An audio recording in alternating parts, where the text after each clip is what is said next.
Welcome to Exclusive Interviews. My name is Erica Ndoro. Now, right here, what we do is we exclusively get to know everyone. We venture into different spheres of life. And this evening, we are getting sporty. We're tapping into rugby. And it's something as a nation, I think, that we are still in that zone right now. So we're going to be talking to Hilton Mudariki, the Sables captain. Welcome to Exclusive Interviews. Thank you very much, Erica. Good to be here. I did ask you a question when we were off air. I said, how does it feel to not only be carrying a trophy that resembles exactly, the nation's ecstaticness towards rugby, but just to be moving around and finding out that we're all just so elated to see you and just super proud of you. Yeah, no, it is. It's an awesome achievement for us. I think just to see how we've managed to impact people's lives, whether they're rugby supporters or not. We've brought joy to a nation. Just to see smiles on faces, it's a big thing for us, and it's always been something that we've wanted to do in our team. So yeah, it's awesome to go around and see that. I like that. But today we're talking about you. We're talking to you. So I can imagine we're going to be moving a lot from rugby. Yeah. We're going to be talking about you. Let's talk about your love for rugby.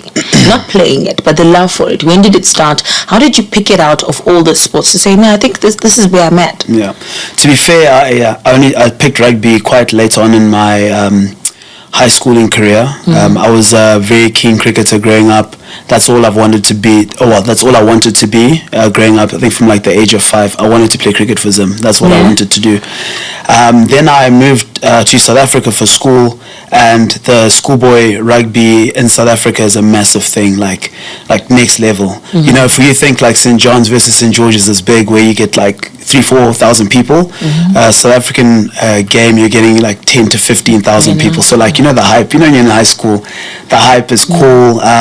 Popularity, I guess. There was also St. John's in South Africa that's big in rugby. I remember in Johannesburg. So I think that's where like my real love for rugby came about. And then it literally just went from like one step to the other. I ended up playing first team, and contracts started coming, so I just ended up going the rugby route. I think that's where like my real love for rugby came. Let's talk about coming from a foreign pitch, right?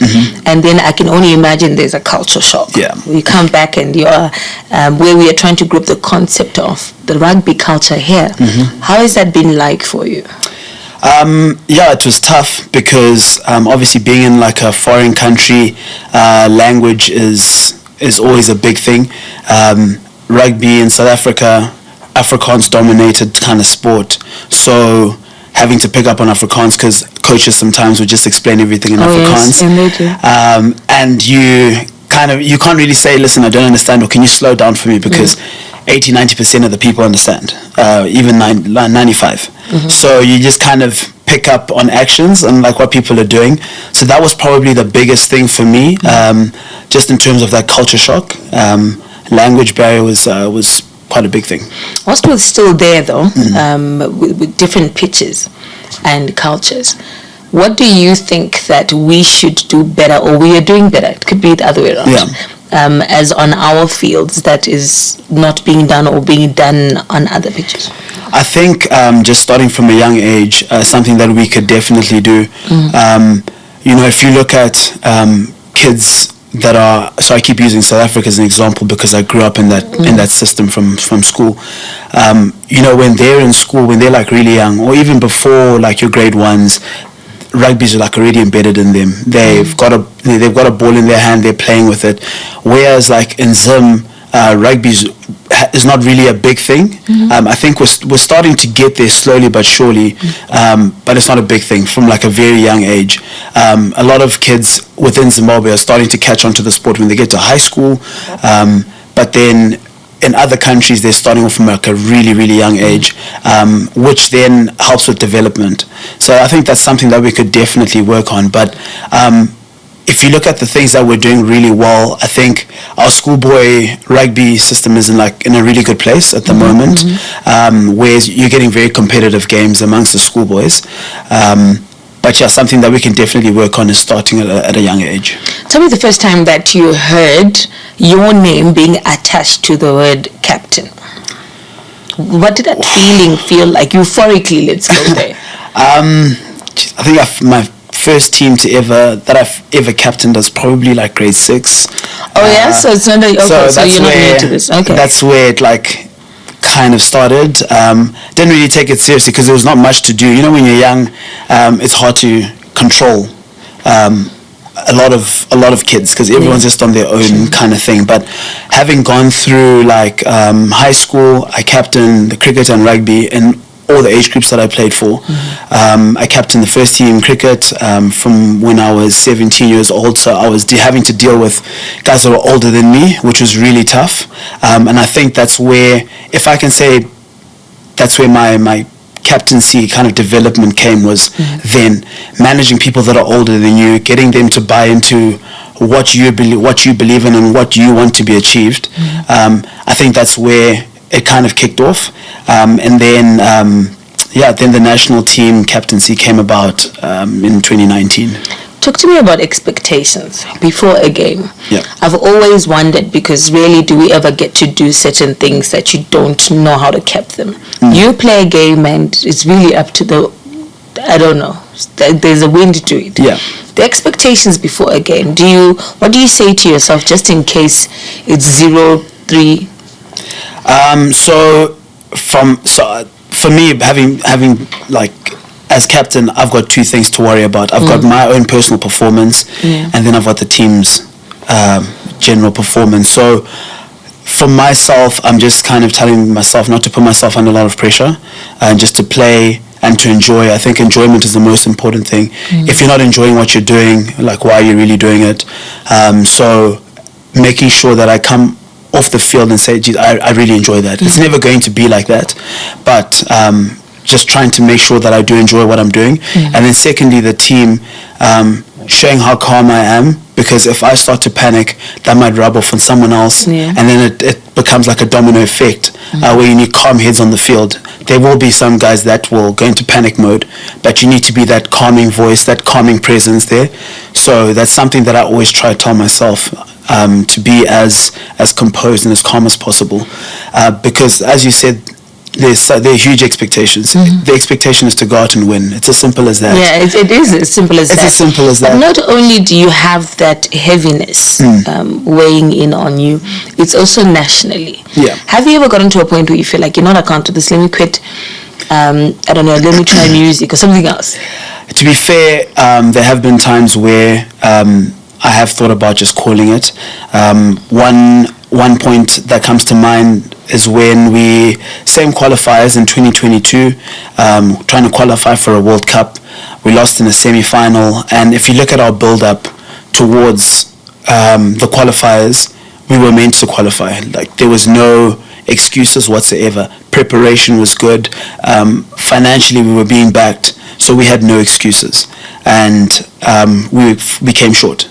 And this was after maybe another 3 times of trying to qualify. I literally just thought, you know what, I think this is it for me.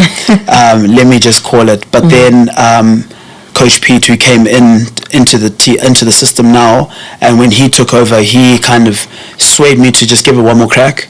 And here we are, qualified for a World Cup. We reached that point of maybe you want to go back to epiphany, and you're like, okay, let's restructure. But then you're finding out that not only do you represent Zimbabwe, but you're going to 2027 Rugby World Cup. Come on, that's big. Absolutely. Even for those of us who are watching on the screen, it's like, okay, fine, this is happening. Take us through the feeling for you as a captain, and then just for you as Hilton. Like, okay, this is where I'm at. What did that feel like? I think as a team, just that sense of joy, like we've finally done it. And I mentioned this to someone the other day, or I actually mentioned it to the team, that I think we had 1 or 2 people that were born the last time Zim went to a World Cup in our whole team. So that's you can imagine. Yeah, you can imagine how long that is. Yeah, so it's crazy. It's crazy. And so for us to be the group that's done it, a huge sense of joy for the team to see all the hard work that we had put in over the last year and a half come to where it came to, where we've achieved what we wanted to achieve. And then personally for me, I think just relief that it's finally happened. After 4 attempts, the 4th one, I've managed to be in a team that has changed the face of Zimbabwe rugby's, the Zimbabwe rugby face. I've got to ask something that really taps into your personal space as a captain, as a person.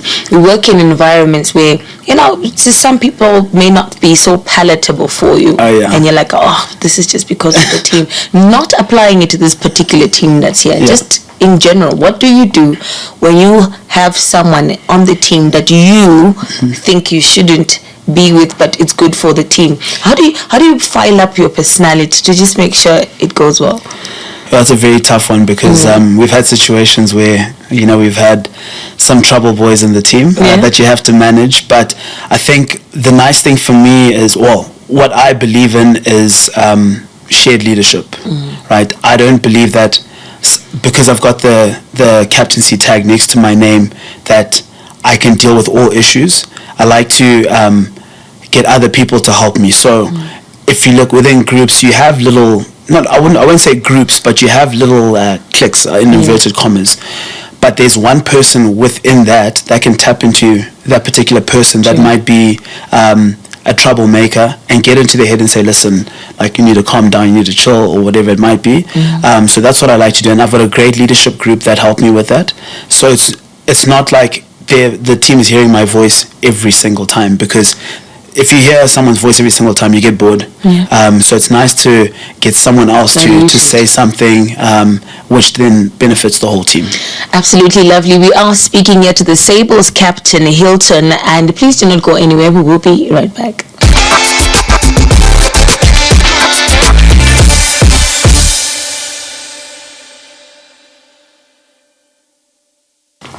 Welcome back to it. It is exclusive interviews right here on ZTN Prime. Speaking to Hilton Mudariki, he is the Sables captain, and we are exclusively getting to know him. Now, like I said, this is about you. We've got enough of the sport conversations and everything. A fear or insecurity that you've had to conquer in general to hold up as a rugby player, never mind just a captain. Probably the fear of failure. Failure is a big thing for me. And having gone through that over the last couple of years, it's been tough to overcome that. And then probably another one that I would say is letting people down. We're in this sport to, as I said earlier, to inspire and to bring joy to people. And knowing that we've failed them over the last couple of years is always a tough one to deal with. So I'll probably say those are probably the two things that I've had to overcome over the last couple of years. There's a moment before the ball drops, the lights come on. And do you have like a motto that you run with? You did mention earlier on about how you put together, let's call it the faith to do it. But there's that time before you have to go onto the pitch. Do you have a motto you run with, maybe with the team or by yourself? One of those.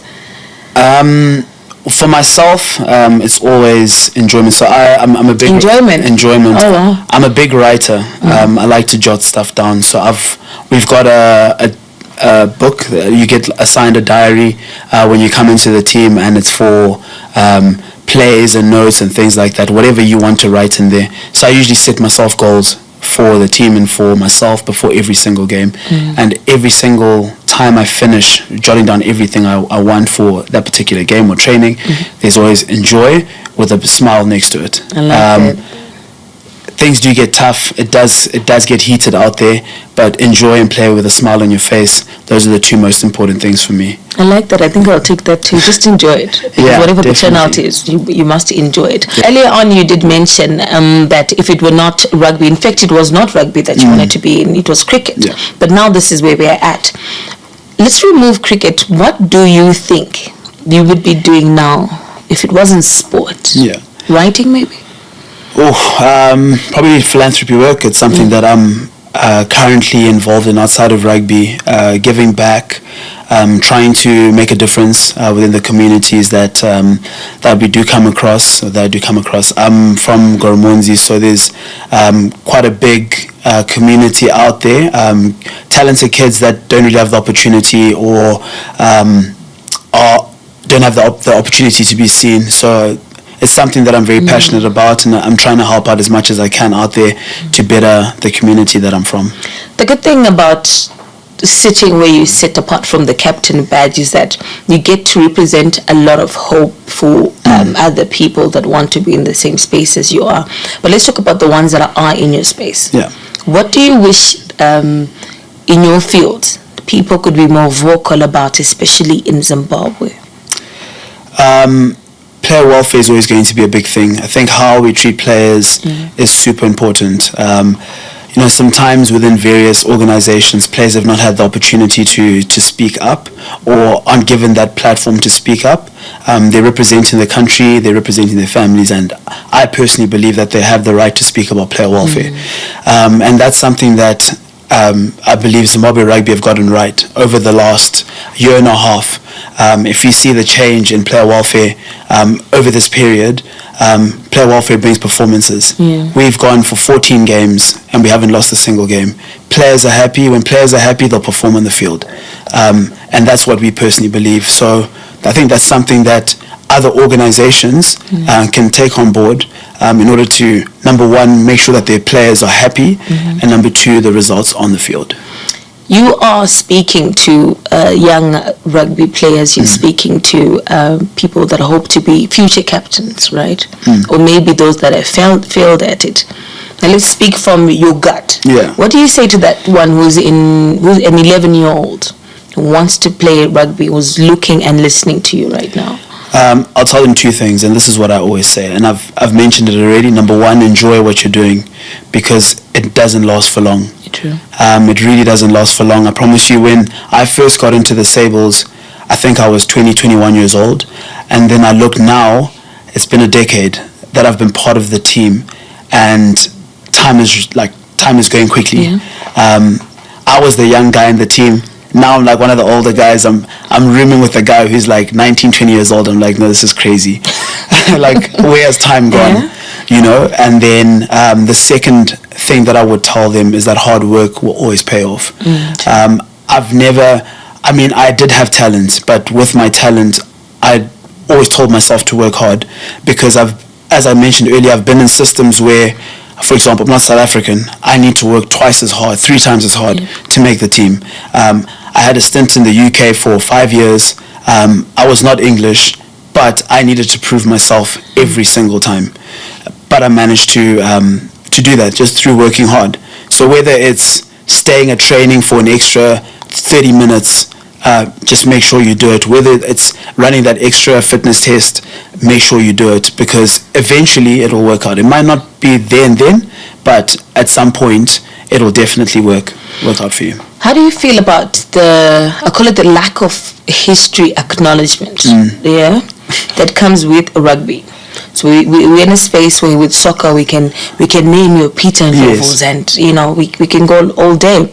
With rugby, it has recently dawned on us that no, but we are participating also in World Cups.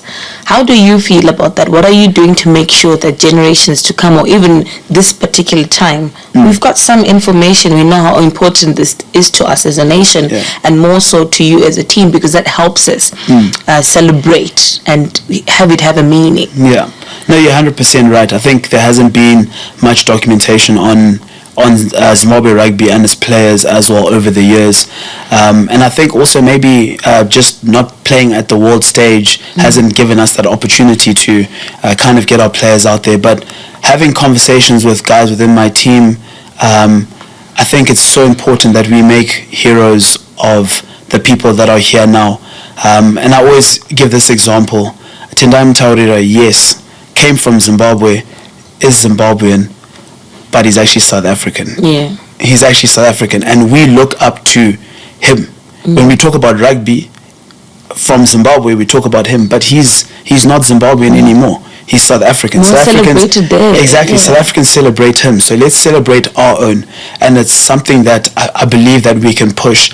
I think personal branding is something that's super important, and something that sports people in this country have not really caught on to. There's select few that do get their work out there, but not enough. If you personalize your brand, people get to know about you, people will celebrate you more.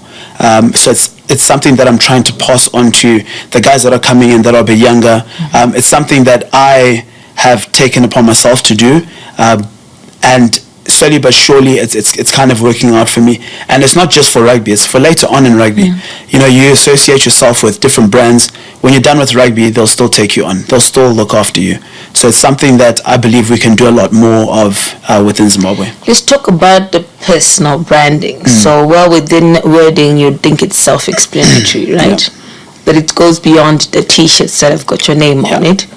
What is it to the person that's listening to you right now? What is that? What does that consist of? What do you have to put in? What can you get out?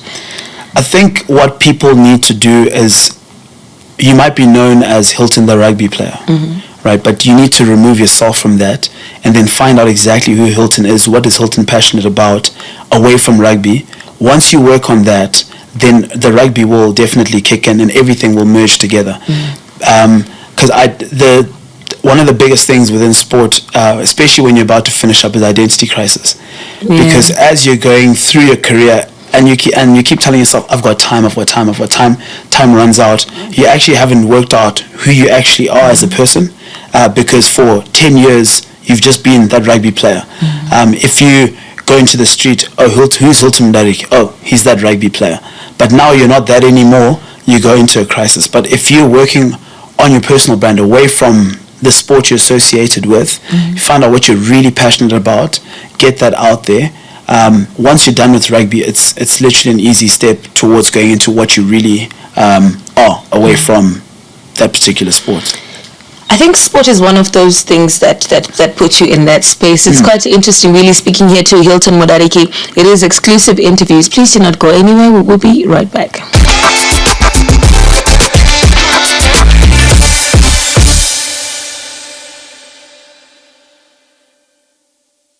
Welcome back to It Is Exclusive Interviews right here on ZTN Prime. Speaking to the Sables captain, Hilton Mudariki. I think so far we really tapped into your thought process.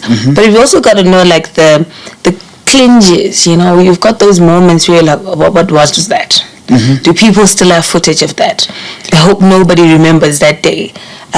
Which days was that? What happened? Let us in on that one. Like, are you talking about like a thing that happened on the field? Yeah, like an embarrassing moment in your field where you're just hoping we'll like, okay, let's not pull up that. There's one I'll never ever forget. I just finished university, and we were preparing for a tour, so I needed a bit of game time, so I came to play for one of the local clubs here. It was a big derby game. It was Old Georgians versus Old Horarians, and I was playing for Old Georgians. So I looked at the scoreboard and I saw a score. It said 2018, but I didn't realize that we were behind at that point in time in the game. So we won the ball, and I kicked it out because I thought the game was over and we had won. And I started celebrating by myself, and everyone was looking at me like, dude, what have you just done? And I will never forget that day, and I got stick for that for the longest time. So that's something that I hope was not on footage and will never be remembered again. How important is education when it comes to being a sportsman? Because I think we pick our fields. So you're like, I know you made so good, but let me go and sing. Yeah. And if you get let me try soccer. How important is it to have the two together? Oh, it's so important, and that's that's the thing that we have within our family. My brother's also a rugby player. My mom said, you guys can play rugby, no issues. I don't have a problem with that, and she's been great support to us. But the one thing that she said was, in order for that to happen, you need to get your studies done, get a degree, so you know that you're covered. Anything can happen on a sports field. You know, you could get injured and that's career threatening and you're done, but you don't have anything to fall back on. So that's something that is that's super important, I believe. It's tough being a student athlete because obviously you need to manage both at the same time. But sport teaches you discipline. If you're able to do that, you're able to get your studies done. So something that's very important for sure. How does your career, being a sportsman and public figure, by default of being a sportsman, affect your private life? Yeah, entirely relationships and even family and just no, it's huge. It definitely does affect because everyone has access to you, and everyone wants to know about you. So it just depends on how you deal with it. I mean, there's some people that deal with it really well. There's some people that let it affect them as well. But yeah, it's a work in progress. I'm not saying that I've dealt with it well, or it's been rosy throughout, but it's definitely something that you constantly keep working on. And I think the older you get and the more you're in that kind of environment, the more you know how to deal with certain things and how to behave and react in certain situations. I'd hate to sound like I'm conflict oriented or like we only focus on the sad stuff. Tell us about your happiest moment in your career. We skipped that one. Just, when you go to bed, you're like, if this ends today, I'm happy because this and that happened. It literally happened 10 days ago. Yeah, okay. Listen, we all get right? I think as a nation, we're with you on that. Yeah, definitely. But I think another one that stands out, 100% qualifying for a World Cup, definitely. But another one that stands out is happened last year when we beat Namibia in the semi-final, something that hadn't been done in 23 years. We hadn't beaten Namibia in 23 years. So to be a part of that, to captain the team in that game, and be part of that team, that definitely stands out as well. It sounds to me like you're really reaching the pinnacles that you plan to reach, which I'm really happy for you there. 2027 is going to come soon. And what do you hope the headlines say after the Rugby World Cup? Outside of South Africa, outside of South Africa, Zimbabwe is the first African country to win a game at a World Cup. That definitely would be one, and it's something that we haven't really spoken about in depth, but it's something that we kind of brought it up. Don't get me wrong, going to a World Cup is tough. The teams that we watch on TV are the teams we're going to play. Your All Blacks, your Springboks. So realistically, we just want to be as competitive as possible. But there is always one game that you can target, that you can say, okay, these are the guys that, we have a realistic chance to take on. So it would be nice to have that, because no other African country has won besides the Springboks. It's a time that I think we're all looking forward to. Let's talk about your teammates now. If you were to be stuck on a bus, no network, just the two of you, something happens and you end up being with the one teammate of yours. Who do you think would make it an easier thing to bear for maybe 48 hours?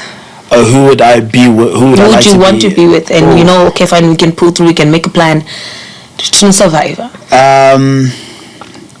Probably one of the younger guys, like Tyrone Gombe. He plays in the same position as me. He's a superstar in the making, and he makes great coffee as well. So I definitely keep him on board. He's got good chats, very entertaining as well. So I think it'd make that 48 hours very bearable. If you were to say something to the first captain, you said it was grade 6? Yeah. Okay. The first EU captain, Hilton, grade 6. Now would you say it now as a Sables captain to him? Don't put yourself under so much pressure. Don't put yourself under so much pressure. You are a human being. You are going to make mistakes. And don't be hard on yourself, because that's something that I am. Like, you have no idea. If I finish a game and I've had a bad game, I struggle. I think for the next 48 hours are terrible. Shame. I feel sorry for my family, because they have to deal with that, with a grumpy Hilton for 48 hours. But just don't put yourself under so much pressure. You are going to make mistakes. And something that my coach said to me in one of the last games, I didn't have a great game, but he sent me a text and he said, if you aren't making mistakes, are you even trying? Because he said to me, you can go into a game and make 0 mistakes, and it might be the perfect game, but you haven't tried anything, you haven't done anything. That doesn't help the team. But if you go out there with the willingness to try stuff, it might come off, it might not come off, but at least you are giving it a go. So that's something that I would definitely tell that grade 6. There's always a moment where we must say goodbye, right? In sport, in life. You're going to have your last stint. Yeah. And hopefully digitally we get to see something that's written about you, or I'd hate to use the word eulogy, but what do you want us to say about you when you've done your stint and you're like, you know what, that's it? For me, it would probably be, someone who was so proud to represent the Sables, someone who was so passionate about the Sables, the hardest worker. For me, that's the biggest thing. I always want to be the hardest worker. I want to be the best at everything that we do. So whether it's like a fitness test or a gym test, I always want to be number one. I'm very competitive. So that's what I would love. Like, probably someone to say he was the hardest working Sable that they've ever seen.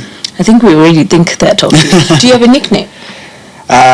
Skipper. We all have nicknames. Sometimes we just don't know. It's H or Skipper. Yeah, everyone Skipper. calls me Skipper. Yeah, Right. Skipper means captain. Oh, okay. Yeah, okay. Skipper means captain. So that. so everyone calls me Skipper or H. Thank you so much for joining us. It's been quite edifying sitting here and having a chat with you. Thank you very much for having me. And we do hope to catch up after 2027. Definitely. And be elated and saying all the good things. Yeah? Thank you so much. It's been quite something to write home about, if I do say so myself, a touch into the rugby field. Thank you so much for joining us this evening. My name is Erica Ndoro. Until next time, be good to yourself.